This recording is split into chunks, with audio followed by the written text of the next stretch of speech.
Hey guys, I just wanted to give a big shout out to Anchor. Now that it's my second year of podcasting, I thought you all should know that I've only used Anchor to record all of my podcasts. And if you haven't heard about Anchor, it's simply the easiest way to make a podcast. Let me explain. It's free.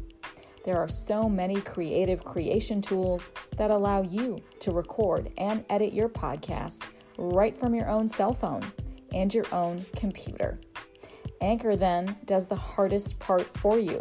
They go ahead and distribute your podcast so it can be heard on Spotify, Apple Podcasts, and so many other platforms.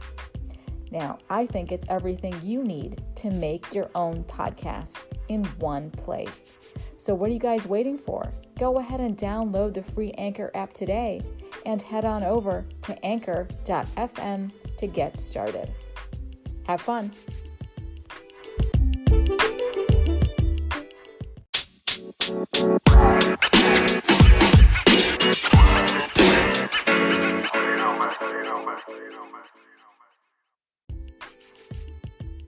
Hey everyone, welcome back to all my listeners. Now it's the first day of December. What? I can't believe we're just 31 days away from the new year. Now, I hope everyone had a great Thanksgiving and took some time to make some food, bake some pies, spend time with family and friends, and give your thanks and gratitude. It's been a tough season. Well, these past few seasons have been tough for me and my family and friends. So I hope you all could just find ways to decompress and support one another. Now, I hope you're all having a great day so far. And if it's your first time finding me, thanks so much and welcome. Welcome to episode 14 of my 4th season. Today is Wednesday, December 1st, 2021. My name is Sonal Patel, and this is the Paint the Medical Picture podcast series. Now, all right, guys, let's dive right into today. I'm going to be diving into my compliance tip on getting back to basics with orders for DME. And hey, it's that time of year to roll out the red carpet once again and introduce a very special guest on today's Newsworthy with me. I have Christine Hall with me today. And I round out today's episode with the remarkable quote on illumination from Ralph Waldo Emerson. If you've checked me out on LinkedIn, you know I'm all about compliance and protecting our physicians and valued healthcare professionals when it comes to the business of medicine. I hope this week with me brings you enough to take back to your organizations, to want to dive in deeper, to use my tips and best practices to ensure success. I hope this podcast will help you boost the quality of documentation capture and improve coding accuracy as you help your providers paint the medical picture. If you like what you're hearing, go ahead and hit that subscribe button now so you don't miss another episode. Please write in a review and kindly drop me a 5-star rating on Apple Podcasts or wherever you listen to my podcast. I'd really love your support. And as always, a friendly disclaimer. Remember, I'm bringing you the news, current healthcare industry news, my compliance tips and recommendations based on my over 10 years of experience in front office, back end, coding, and billing for multi-specialty physicians, compliance, and auditing for both E&M and surgical operative reports. These are my opinions alone and are not to be construed as legal advice. So let's get into a very special Newsworthy that features my guest today, Christine Hall. I'm so excited to introduce her to all of you. Now, Christine has over 30 years of healthcare administration and information management experience. She's owned and operated a successful multi-specialty medical billing company for 17 years. Currently, she's the CEO and senior consultant at Stirling Global Solutions, LLC, and she's also an adjunct instructor for the AAPC's virtual instructor-led training courses. Now, Christine is a certified healthcare compliance specialist and holds her CHC. She's also a certified professional coder with her CPC. She's a certified professional biller and holds a CPB. She's also a certified professional medical auditor and holds a CPMA. And she's also a certified risk coder and holds a CRC. And of course, lastly, she's a certified AAPC instructor. Christine is the current chairwoman for the AAPC Billing Advisory Committee. She's a skilled educator and national public speaker. Christine is a subject matter expert in compliance, ethics and regulatory affairs, revenue cycle management, CPT, HCPCS, and ICD-10-CM coding, risk adjustment, telehealth, credentialing, and practice management, just to name a few. Christine has had the pleasure of working with many of the gold star standard organizations in healthcare, like the AAPC, AHIMA, PACOM, MGMA, National Medical Associations and Societies. Finally, she serves as the education officer of the Palm Beach AAPC Chapter. My goodness, Christine, what a bio that is. That's incredible. Thank you so much and welcome. Thank you so much. And thank you for having me. Oh my gosh, absolutely. With joy. I'm such a fan. Oh my goodness. Well, you know what? I've been watching you and you've been on the podcast circuit as of late, and I love it. I'm happy to have squeezed you in and you can come onto my podcast as well. So happy that you're here. Me too. Yeah. Now, you know what? I understand, right, from this incredible bio that I just read to my audience, that you've had your own businesses, right? From a billing company in the past for 17 years. And now you're the CEO at Stirling. So that's incredible. So it sounds like you have a lot of entrepreneurial spirit.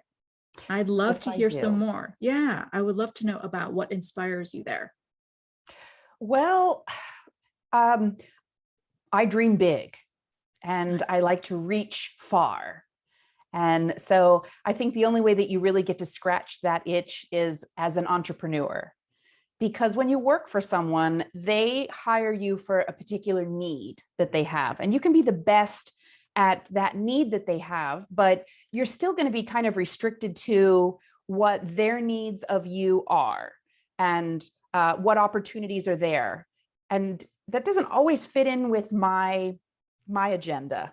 Like I said, I dream big and I reach far. And in order to do that, you kind of have to just have your own, be your own boss and have your own goals and your own visions. So that's how I've found entrepreneurialism to be my comfort zone. I love it. And for so many, it's a little bit scary, but for you, it's the complete opposite. You like to be in charge. You're the boss at your own company. You have a vision, right? Well, I'll tell you though, I'm the boss of my own company, but I've learned from other people very well. And I've had lots of great mentors along the way. I've had the pleasure of working with some amazing people who supported me and who encouraged me. Also some that, they said, okay, that's a little too far, Christine, don't reach that far, kind of stay in your world. And I've appreciated that. So I can't take my spirit all on my own. I have to give credit for the credit where credit's due. And I was kind of pushed into entrepreneurialism. I worked for a billing company for a small period of time, and the owner had a medical scare. And so she wanted to sell the business. And after she had interviewed so many people to buy the business, it just didn't feel right to her. So she took a chance on me and she mentored me and really helped develop who I am today. So I can't take all that credit. I have to pay it forward, but I do really enjoy this space of having my own organization. I like that space best. I love hearing that. You've taken everybody that's helped you along the way in your over 30 years of doing this, right? You've taken all of their advice, everything that you've gained from working for other people and brought it forward, just like you're saying, and you're paying it forward to those of us in the industry. Oh, absolutely. Yeah. I feel like we have to. Absolutely. That's exactly why I've taken this big leap in this podcast. It's to pay it forward. It's to provide valuable content for so many people who just need to do better and help improve the everyday work that they strive to do for our providers. So love hearing that about you. I also, I love teaching. I've always loved teaching, and I hear my students. So I hear the things that they're struggling with, the concepts, the areas of either billing or compliance or coding or whatever it is. And so how can I say it a little bit differently? How can I show them a little bit differently?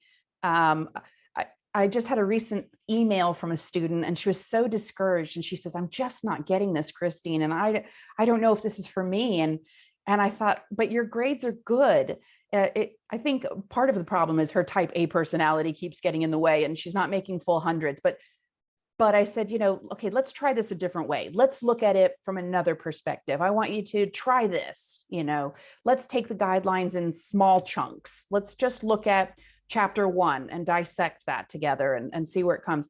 But that way, I know eventually she's going to be in the industry. Eventually, we're going to meet sometime kismically, HealthCon or a HEMA conferences or wherever it is. And or even auditing, maybe her, or maybe she comes and works for me in one of my clients. But I want them to understand it. I want them to get it. I want to try to do that for them. And being an entrepreneur, having my own business, it allows me to do that as well. It allows me to come up with these creative ideas like your podcast, or I do a Thursday, I don't know what it's called, to be honest with you. It's not a podcast because I have video. And it's not really a webinar because it's only 30 minutes and I'm chatting. It's not a blog. What's that called, Christine? I don't know. What's that called? Was that Coffee with Christine? Was that it was Coffee with Christine? However, there's a funny story behind that. Apparently, a lot of people use the word coffee in their vlogs, vodcast, blog, podcast, whatever we call it now, right? Whatever this combination is. And so I was very nicely asked by another consulting group who uses the coffee in their webinars or presentation. I was very nicely asked if I wouldn't use the word coffee anymore. And I'm new to coffee, to be honest with you. I didn't start drinking it until I was in my really late 30s, early 40s. I'm not in love with coffee. I mean, I have one every morning, and I thought, oh, sure, no problem. So it's just Coding with Christine Hall. And on Thursday mornings, it's just a short chat about things that are going on in the industry or things that I have seen that week in auditing or in compliance or presentations that I've done. So just a little way to pay it forward, like you do. I love that. You know what? And it's 2021, it's modern times. I'm seeing that a lot in this particular space of healthcare. There's so many different avenues for us to provide content. You're absolutely right. These video vlog type of things versus podcasting versus actual full-blown, hour-long webinars that we give. Absolutely. There's so many approaches that we can take. And I'm sorry that the coffee thing had to be dropped because that's not very fair. Okay. That's not very fair. But at least you're still on, and it's on Thursdays, right? And yeah, cheers. We both have our cup of coffee as we're recording this. Yes, I love it. And the other thing I noticed that I really enjoyed was, I think probably everybody by now knows that I have a pocket full of kids. I have 5 kids, and they kind of cross over from millennials to the Gen Zers. Okay. And the one thing that my kids taught me was that with the amount of technology that we have, if the amount of communication that we have access to now, people don't want to sit down for an hour, 2 hours and listen to a long-winded presentation. Yeah. They want something quick. Yes. They want a conversation that they can relate to. Yes. And so I think that's kind of the motive behind mine was, let's just have a quick talk. I'll give you some links to look at. You can do that deep reading if you want to. I'll point you in the right direction. But I noticed that with the younger generations that are coming in, they just don't have that same attention span. Correct. Because everything has been so easy for them to access knowledge. My goodness, absolutely true. When I started my podcast, my son, who's a senior in high school, was all about it. I mean, he doesn't understand healthcare. He doesn't know what I'm talking about at all. But he was like, Mom, this is great. It's short. It's sweet. You're talking exactly about your focused point, and people will like it because it's just a podcast. You're not forcing people. His quotes were kind of like forcing people to read, hundreds of pages in chapters, which is what he does in school now, obviously. But yeah, it's funny how the youngsters think and how they speak. Yeah. I love it, Christine. All right. Why don't we move on to my next question? Okay. Now, but it's still along the same vein about your past, right? And your history, which is so important. It shapes who we are. So I really want to hear, and my audience would love to know some more about some of those steps you took into you becoming Christine Hall, that Christine Hall that we know of today. I'd love to know some more. Well, I have shared with many people, like you said, I've been on the podcast train this month, it seems like. And I've shared that I'm first generation here in the United States. My parents are both from Uruguay, and we have a nice long family tree that is very solid in Uruguay, and that's in South America, just under Brazil, next door neighbors to Argentina, gorgeous country. I travel there all the time. But when they came to the United States, it was a very different world then, and they worked really, really hard. And they provided us with a nice life, but there were no extras, no room for extras. And I think that in other countries, I don't want to say this, but maybe the kids aren't as spoiled or as privileged as American children are. I know my kids are very spoiled in comparison. But when I wanted things growing up, it was never a choice of like, I'm going to go ask mom for this candy bar. No, it was, how am I going to make the money to get the money to go buy my own candy bar? And there was some pride in that. I bought my first car. I bought my first house at 21.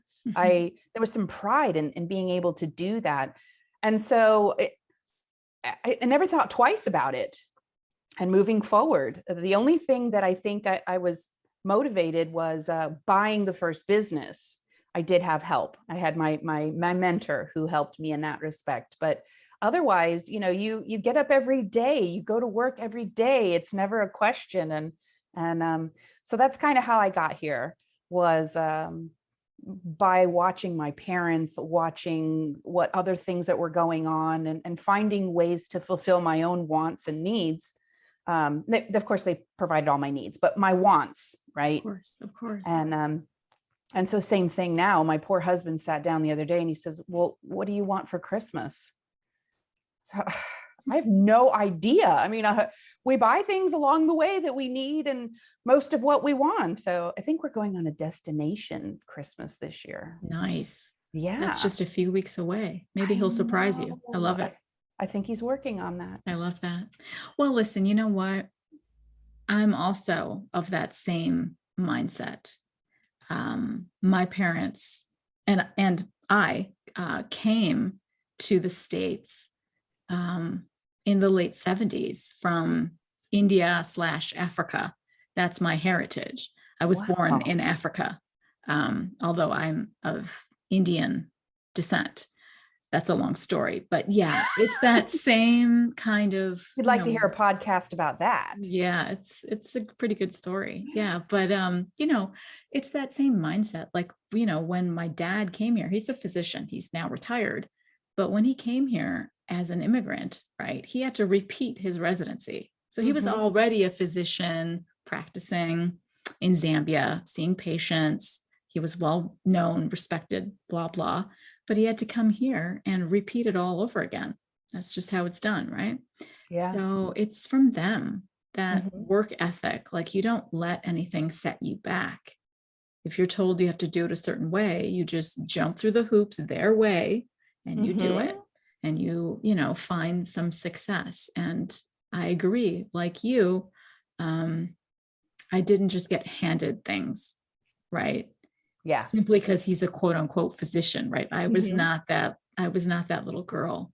I had to work really hard for everything that I wanted. and then go Yes. get it, put up a little lemonade stand, a little baked goods stand. That's what I used to have on the sidewalk. All of those Yes. types of things. And you charge little Absolutely. pennies for that Yes. little treat. And then I could go get my little whatever doll, my little cute strawberry shortcake purse, strawberry shortcake. I'm dating myself, but I used to be obsessed with Okay. strawberry shortcake. Anyway. I had a Holly Hobby. Yes, Holly Hobby. And my best friend down the road had the Holly Hobby. Yeah. Yes. So yeah. I guess that would lead to, that reminds me, my first entrepreneurial, and I hadn't thought about this, but back in the early 80s, there was, I think I shared this before, but maybe I didn't. There was a company called Olympic Book Sales, and they would send you their starter pack. And I went door to door, yes, knocking on the door and selling my little stationery and my little wrapping paper, and had to do my own spiel and convince these people. And so I guess that was my first entrepreneurial job. And that was so that I could have those little things that I wanted. I wanted a Walkman so bad, the cassette Walkman. Yes, of course. Oh my gosh. And I hustled until I had saved up the money to go buy this Walkman. Now I didn't have any cassettes to put in the Walkman. That was phase 2 of the process, right? But I had the Walkman. Hilarious. Yeah. No, we grew up with the same stuff. Yes, it was the Walkman. We didn't have those AirPod things. No. It was the Walkman. Oh my God, I love it. See, so it's a similar path. I love it. I appreciate you sharing that. That's amazing. That's amazing. Now, you know what? I think you and we've recently connected on LinkedIn. Yes. But we've known each other in the industry for some time. So, I'm all about working smarter for coding compliance and affecting change in this space of healthcare. But I want to hear your voice as the Christine Hall, right? I want to know what your thoughts are. And what do you see in this particular forecast, right, that's coming out in 2022? So all of those final rules just came out. There's that big 2,000 pager that I know you and I have read. Yeah. But in terms of that Medicare physician fee schedule that packs so much, I want to hear what you can unpack from that in sort of a bite-sized piece for my audience. What are some of your key takeaways when you read through that? I know people would like to know what are the most important things there. And I also want to pick your brain on what you've been seeing in the new CPT 2022 codebook that came out, and also what your thoughts are for ICD-10 2022. Well, I can't be more excited. Let me tell you. We're such nerds. I know. Oh my gosh. So it started with ICD-10 when the guidelines came out, and I read the guidelines and I was like, oh my gosh, they are completely giving coders just a little more wiggle room, because there's not a lot we can do as coders. Right. But they gave us laterality within the entire chart. And I thought, oh, that's great. No more, total knee replacements, unspecified. Really? How do you don't know which knee you had in your hand? Okay. So those things were wonderful. There's a new bold statement in the guidelines for ICD-10 that providers and coders should work together. And which we've been saying for so long. I know, and now it's in black and white. So yes. I was through the moon. And the other thing from the ICD-10 were the social determinants of health. Nice. I fell in love with that last year. There's just so many people that have complications, personal complications in life that really move forward. If you're late on your rent and you're in jeopardy of getting evicted, and your doctor says Trulicity is, and I don't mean to call out any particular brand, it could be any of those new anti-diabetic medicines, but he says that that's going to be the key for you to get your blood sugar under control. But it's $800 a month, right? And you're behind on the rent. Guess what? That's not happening. That's the truth of the matter. And that does increase a patient's risk when they can't. It's not even a choice. They can't do that because what's going on with them socially and in their own environments. Then we moved over, and I guess CPT dropped they were kind of neck and neck, CPT and the final rule, or the proposal to the final rule. So the proposal, I think everyone who knows me knows that I have such a passion for telehealth. I had the privilege of sitting in on the subcommittee for energy and commerce on telehealth, and listening to providers and our congressmen out there discussing what we want to keep from telehealth, what we need more research on. So that was amazing. And then in the final rule, CMS came out and said, well, there's some things that have some value, those category 3 telehealth services that we want to watch for a little bit longer. The category 2, it seems like maybe we jumped the gun. We opened this up because there was such a need last year with COVID when we shut down, and we still had patients that were in the middle of PT and OT, and patients that needed to, but they decided that that's probably not an area that we have time to look at right now. So they're going to stop that after the PHE. And with that in mind, when CPT did their updates, we have this new transitional care management that we can, not transitional care management, what's the word? It's remote therapeutic monitoring. That's it. That's what I was looking for. And between reading the final rule and the what they're talking about in that remote therapeutic monitoring in the final rule and in CPT,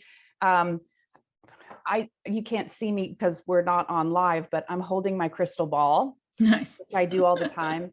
And I see that we're going to see more PT and OT utilizing that remote therapeutic monitoring in the future, as opposed to the telehealth PT and OT.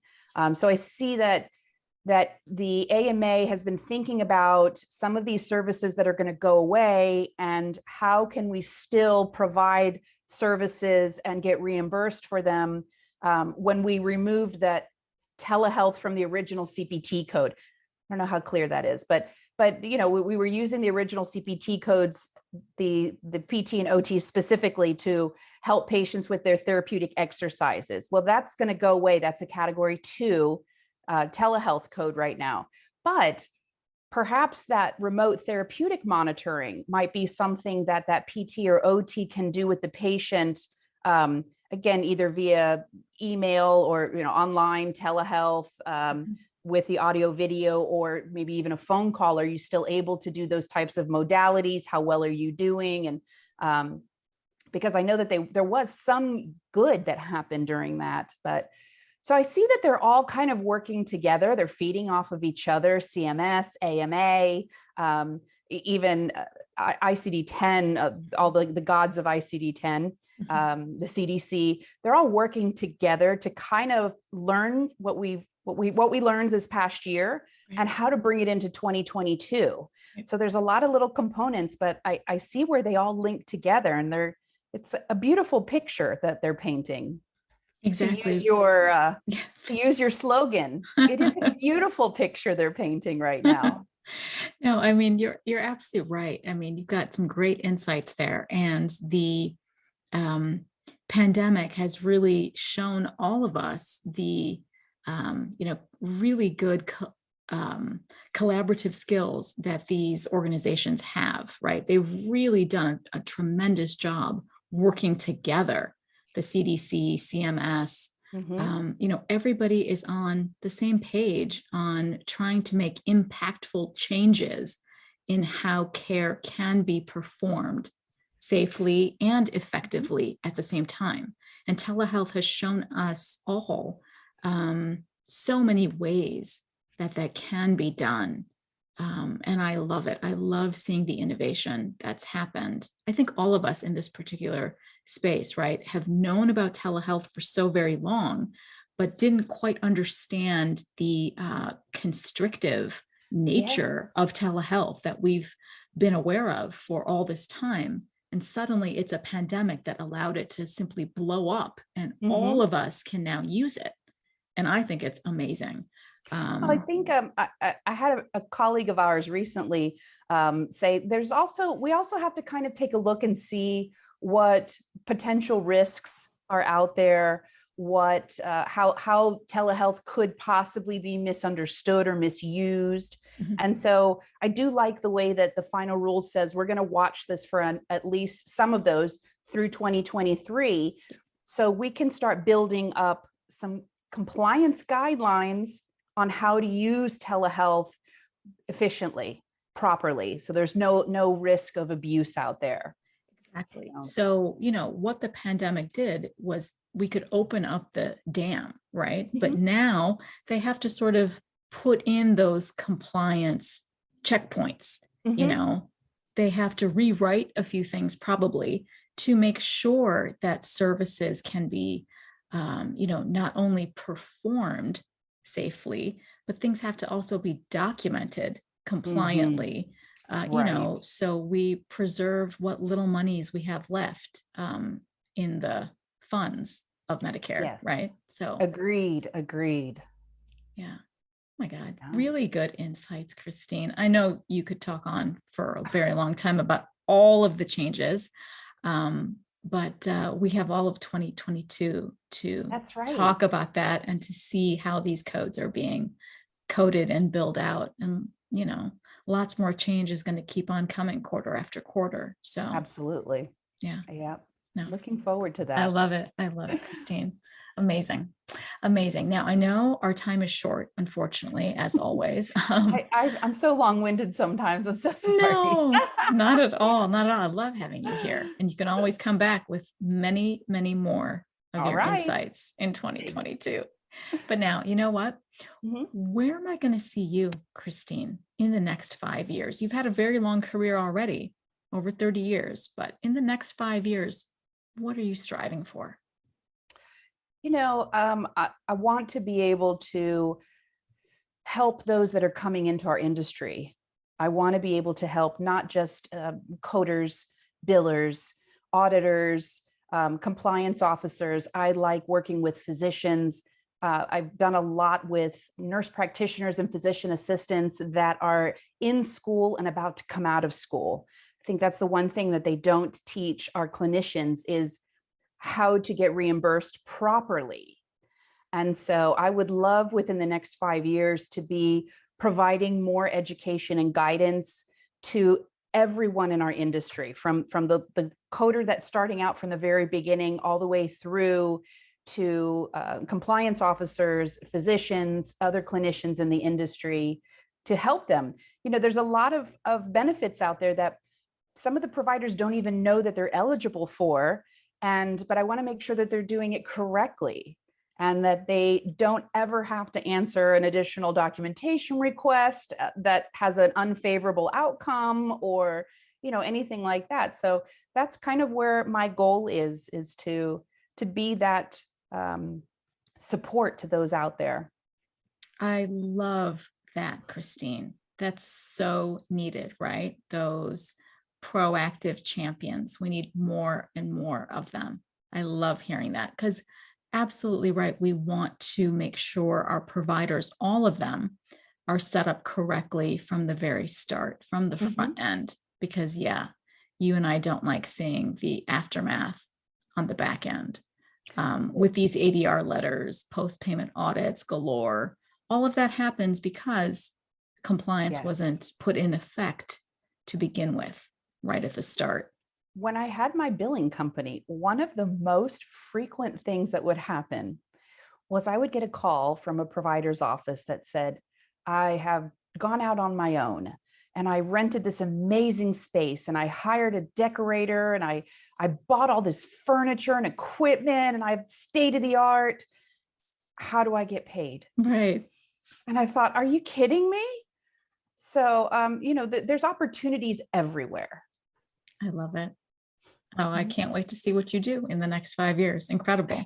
It's going to be great. It's going to be great. And not decorating those offices. Something a little more important, like how do they get paid? The business of medicine. The business of medicine. Yeah. I love it. I love it, Christine. Now, you know what? All of my listeners might not know who you are. So how can my audience connect with you? Well, I am very active on all the social medias. Great. My company, Stirling Global Solutions, we are on LinkedIn and Facebook, Instagram, Twitter, YouTube. Um, I am very active with a lot of the AAPC chapters. Of course, I'm an instructor right now, and I'm also an officer in our local Palm Beach chapter here. But I have been speaking all over the country. So if you kind of look at your AAPC chapters there, and AHIMA, oh, I shouldn't just exclude AHIMA too. I've been doing a lot of the AHIMA conferences, their virtual conferences around the country. So I've also had a great opportunity to work with them, the medical societies as well. So just, keep an eye out for where you receive your news from, but also check us out on social media. There's a lot of resources there. I would try to post at least once a week, sometimes more if something catches my eye that I think we need to share with each other. And you can catch me every other Thursday for Coding with Christine Hall. Oh, I almost said it. It had become so easy off the tongue. But Coding with Christine Hall, you can find the link. We have an Everbright link that we did that just to remind you and to put it into your calendar. There's no charge for it, but you can catch us every other Thursday for Coding with Christine Hall. You can sign up through LinkedIn, Facebook, YouTube, and Instagram for those reminders and for that information. Amazing, Christine. I'm going to make sure I leave everything in my show notes for people to make it easier for them to find you. Oh my goodness. Is there anything else you want to leave my audience with before we go? Because I've had a great time talking to you. Well, I just want to tell your audience that 2022 is going to be an amazing year. We have so many wonderful changes coming our way. I know that there weren't a lot of code changes per se, but if you haven't read your guidelines lately for ICD-10, this is the year to do it. This is the year to sit down and refresh yourself and see all of the new information, all of the new wiggle room that coders have.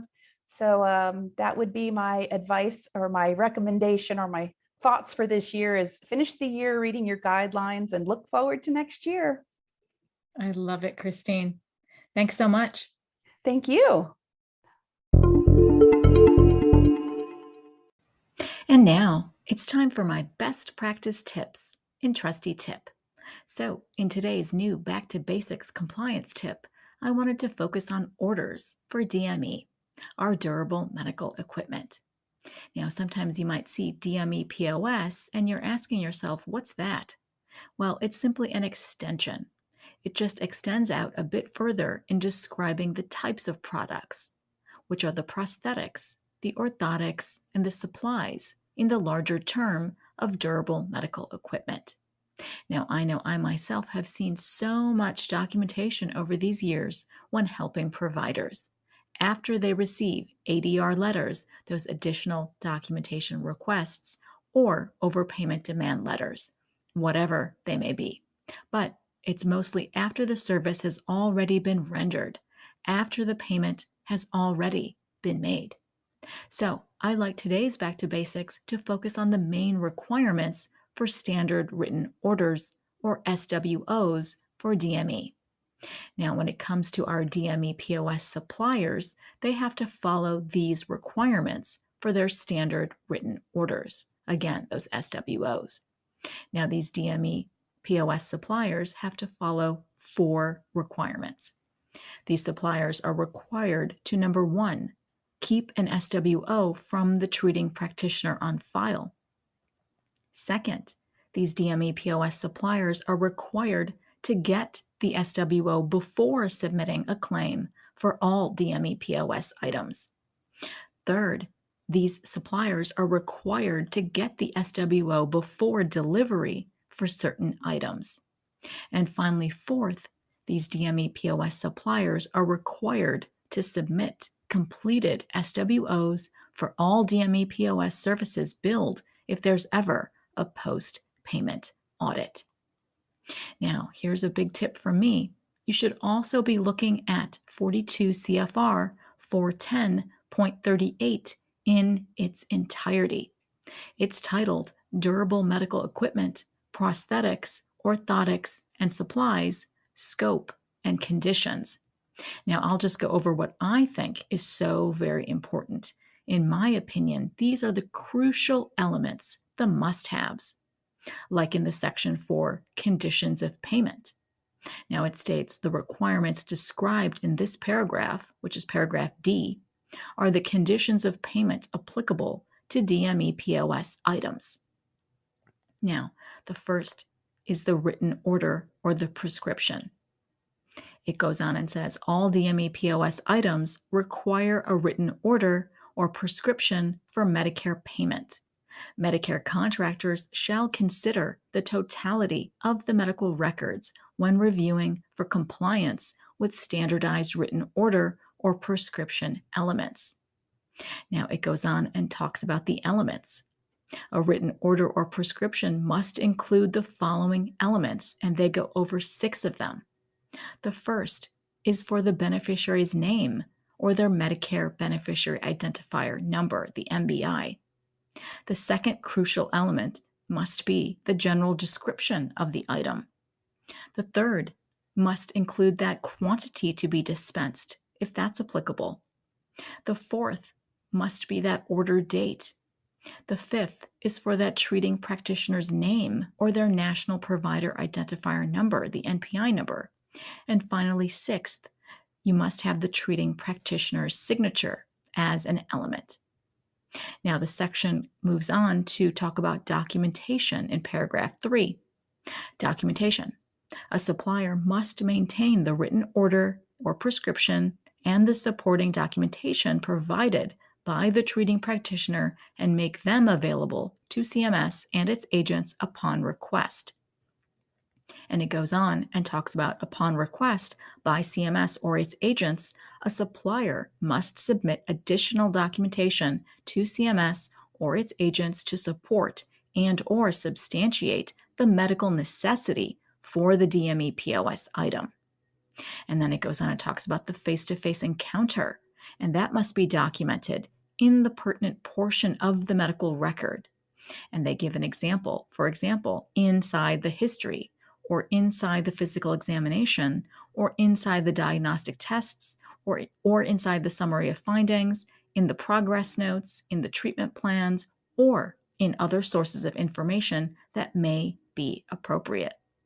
The supporting documentation must include subjective as well as objective beneficiary-specific information used for diagnosing, treating, or managing a clinical condition for which the DME POS is ordered. So, these are just some of the basics when it comes to orders for DME. Every single DME POS item requires a written order for payment from Medicare. Now, I know I've discussed many other specific DME, like knee braces or back braces, in prior episodes, but one foundational element for Medicare payment and Medicare payment integrity is the written order. I hope this back to basics on the standard written order has proved to be important. It's fundamental, if you have Medicare as a payer, to keep your eye on correct and compliant coding and billing practices and make sure you're adhering to all of them to ensure you're meeting the medical necessity from the very start. When the documentation paints the medical picture with clarity and vibrancy from the onset of care, a certified medical coder can then abstract codes with accuracy. And finally, in this week's inspiring quote in Spark is from Ralph Waldo Emerson. From within or from behind, a light shines through us upon things and makes us aware that we are nothing, but the light is all. Wow, absolutely true, right? I think this is a perfect quote that reminds us, inspires us on the importance of illumination. This quote reminds us that light, that illumination, is everything. It also reminds us that without light, we are nothing. Inside us all, there is light that has the ability to shine through us and around us. This quote puts us on notice, right? That it is the greatness of the light, of the illumination, that allows us to feel that greater sense of purpose. I'm happy Ralph Waldo Emerson's spark still burns brightly in all of us today. So that wraps up today's episode. Please go out and make this a great day, an incredible week for yourselves. Aim a little higher, do a little more, and give back in any way you can in 2021. There's so much each one of us can do. Now, in my final note today, remember it's almost Christmas time and so many are in need. So please go out to your local communities and volunteer your time or yourself. The tree lots are already popped up and need little elves helping out. I think we need to go out and do whatever we can while we can, because this new coronavirus variant is out and about and may do some more havoc here stateside as well. As always, I appreciate you diving into today with me. And if you want more information from me, go ahead and follow me on LinkedIn. I'll leave links to everything in the show notes below. Please continue staying safe and healthy, practice safety for one and all during our collective, seemingly never ever ending life and times of coronavirus. Thank you so much for listening in on today's very special episode, and I hope every week with me brings you closer to helping your providers paint a masterpiece. See you next Wednesday.